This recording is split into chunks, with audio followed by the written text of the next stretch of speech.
అంటే जम्मी घर बार से भी वो ले लेने से को दोंगा संतकाल करतानी उधर भिया आतानी पनिमालगा ले लेतानी आज अपन गौर भे भिया होने उनके को भरता उनके ना जेलिया खाल में संगारेट जेलिया हनुकने आज ప్రత్యేకంగా ఇవాళ ఏదైతే లఘుచర్ల తండాలలో ఒక తండా వాసులే కాదండి లఘుచర్ల గ్రామాల్లో ఎస్సీలు బీసీలు ఓబీసీ అందరూ కూడా వాళ్ళ భూమిని దొంగ ఫోర్జరీ సంతకాలు చేసి మరి దౌర్జన్యంగా తీసుకున్నందుకు గాను మొన్న ఒక 5 రోజుల క్రితం ఇటు మన బీఆర్ఎస్ పార్టీ తరపున అందరం ఢిల్లీ పోయినాం ఎస్సీ కమిషన్ కలిసినాం బీసీ కమిషన్ కలిసినాం మహిళా కమిషన్ కలిసినాం అన్ని కమిషన్లు కలిసి ఒకటే చెప్పినాం అయ్యా తెలంగాణ రాష్ట్రంలో కాంగ్రెస్ ప్రభుత్వం నియంతృత్వ పాలన చేస్తూ ఉంది ఇవాళ వాళ్ళు పీఠం మీద కూర్చున్నారన్నా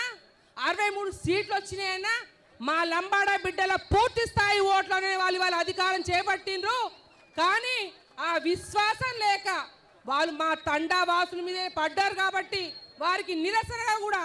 ఇవాళ వాళ్ళకి సంఘీభావంగా మా బిడ్డల భూములు తీసుకోవద్దు మా తండా వాసులని వాళ్ళ దౌర్జన్యంగా తండాలను నాశనం చేయొద్దు అని చెప్పి వారికి అందరినీ కూడా మేమున్నాం ఒక లగజర్లలో ఉన్న లంబాడి బిడ్డలే కాదు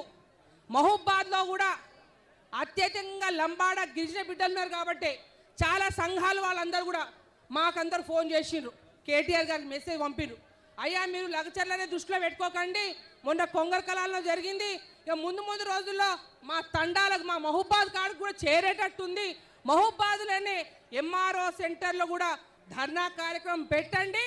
మా లంబడందరూ కూడా మేము ఉంటామని ఎంతోమంది మెసేజ్ పెట్టాక మన జిల్లా వాసుల యొక్క ఆహ్వానం మేరకి కేటీఆర్ అన్న ఇవాళ వస్తూ ఉండు మొన్న అయిపోయేది ఉంటే సాఫీగా కాంగ్రెస్ నాయకులు అంటారు ఒకరు ఏమంటారు రాళ్లతో కొడతావట అయ్యా మీరు గెలిచింది మీరు గిరిజన బిడ్డలే కదా కేటీఆర్ ఎందుకు వస్తాడు పని పాట లేకుండా వస్తాడా అరే గిరిజన భూములు పోవద్దని సంఘీభావంగా వస్తున్న నాయకుడినే నువ్వు రాళ్లతో కొడతా అంటావు అంటే మీరు గిరిజన వ్యతిరేకులా మీరు కాంగ్రెస్ వాదులా చెప్పండి అంటే మీకు గిరిజన బిడ్డలు కావాలా మీ పార్టీ కావాలా ఆలోచించాలి చూడు చెప్తా ఉన్నా కాబట్టి అదే కాదు ఏం చేసిర్రు ఇన్ని రోజులేమో కర్ణాటకలో 6 గ్యారెంటీలో 7 గ్యారెంటీలు అయిపోయి అది చూడంగానే పాపం మన తెలంగాణలో ఏమనుకున్నారు ఓ పారు చూద్దాంలే మార్పు అనుకున్నారు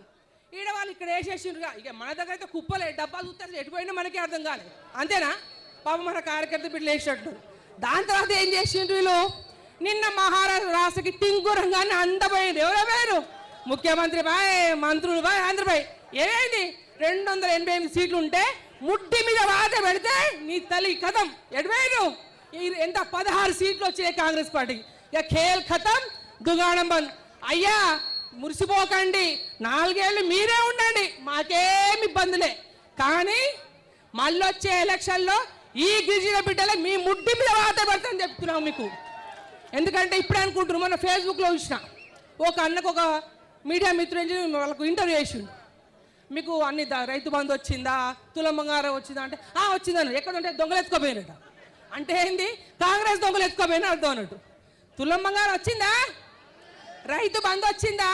పాపం కేసీఆర్ సార్ ఏడుండో చల్లగా ఉండాలి కానీ సారేమో కరోనా టైంలో కూడా సప్పో చేసి మనకు రైతు బంధు ఇచ్చిండ్రు వీలేంది 2 దఫాల రైతు బంధు కోత కోసి ఏదో రుణమాఫీ మంచిలేయా నువ్వు రుణమాఫీ అంటావు పూర్తి చేయి మా అందరు చేయి మేమేం అడ్డుపడం తులం బంగారం ఇవ్వకపోయి పెన్షన్లు పెంచకపోయి మళ్ళీ పోతే ఇంకోటి కౌలు రైతులకట రైతు బంధు అయ్యేలాగా కౌలు రైతులకు ఇస్తారట అంటే వీళ్ళ కథ ఎట్లుందంటే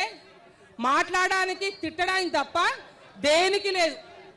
అందుకే ప్రత్యేకంగా మహబూబాద్ నడిబొడ్డు నుంచి మీ అందరం ఇక్కడ ఉన్న అందరి నాయకులు ఒకటే చెప్తా ఉన్నాం ఒక లగచర్లే కాదు